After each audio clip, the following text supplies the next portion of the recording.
So balancing chemical reactions is actually fairly simple, and it really it's going to test how well your sort of common sense and your everyday experience of counting things and accounting for things actually can be applied towards these abstract concepts about how many elements or how many molecules there are in a given reaction.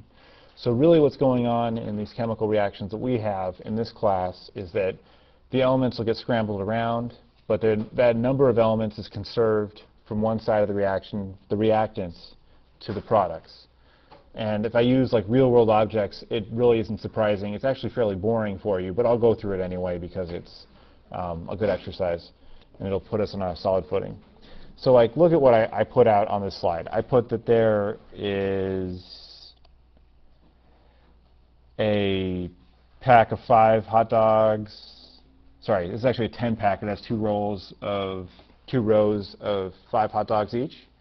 And this is like a 4-pack, I guess an 8-pack, sorry, of Wonder Bread. And you put them together, you get hot dogs. Okay? So like, if you were planning a party and you wanted to figure out like what the balanced number of franks and number of buns it would take to make hot dogs, you would figure out how to do this math. You'd use basic multiplication and scale up either side of stuff you start with or stuff you end with until you get an even number of franks on both sides and an even number of buns on both sides.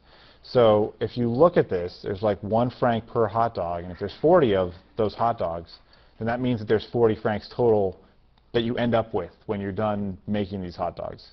Everybody agree with that? I'm not pulling a fast one. Okay. And then if you look at like this package of hot dog franks, there's like 10 in each one. So if you have 4 packs, that would be 40, right? 4 times 10, 40.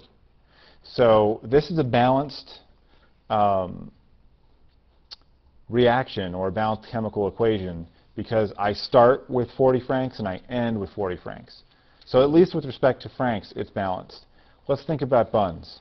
So here I end with 40 buns. There's 1 per complete hot dog. And there's 40 of them, so there's 40 total. 4 times 1, 40.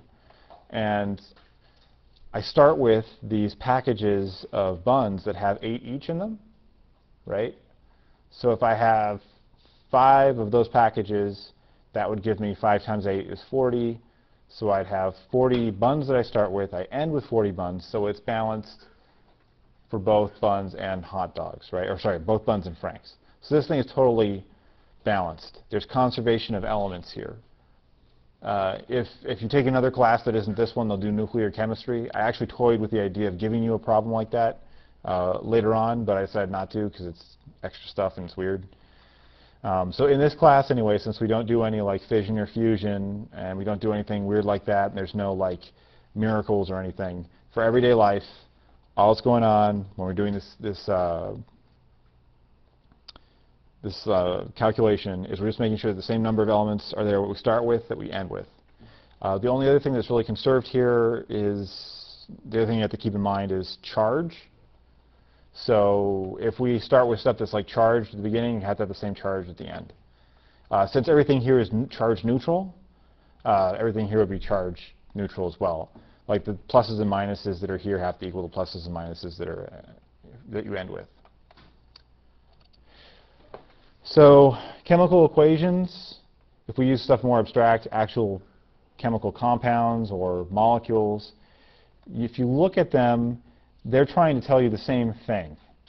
So like, I could write CH4, or I could actually draw a carbon with 4 hydrogens bonded to it.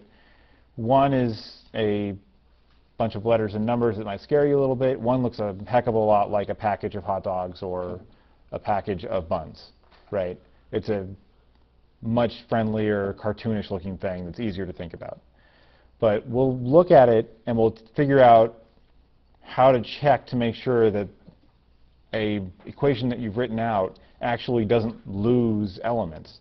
If you notice in this picture, there's no loss of elements. There's 4 red balls that represent oxygens at the beginning, and at the end, after it's all been scrambled, hey, look, there's still 4 red balls.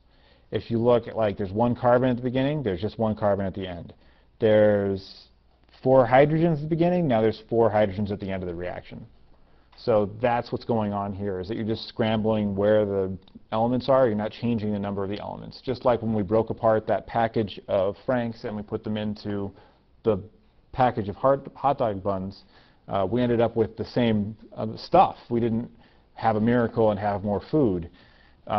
We didn't like grow any food on the side or anything and throw it in there. It was all conserved. It's the same stuff at the beginning that we have at the end. It's just scrambled. So we can work, we'll do some math later on to deal with this. Stuff on the left-hand side of the chemical reaction is called reactants. Stuff on the right-hand side is called products. These numbers that will be in front of these different molecules or these different compounds, these different formulas, they represent the number of atoms or the ratio of atoms or the ratio of moles or the number of moles that are involved in the reaction. So we'll get into that as well. Like it has to do with like the ratio of this that it takes to react with that. And when you say this stuff out loud or someone says stuff to you in English, it would say something like methane reacts with oxygen to produce carbon dioxide and water, or someone might say methane and oxygen are consumed, yielding CO2 and H2O. There's a lot of different ways to say it. This arrow can be said as a reaction, yielding, produces. There's a lot of different synonyms for that.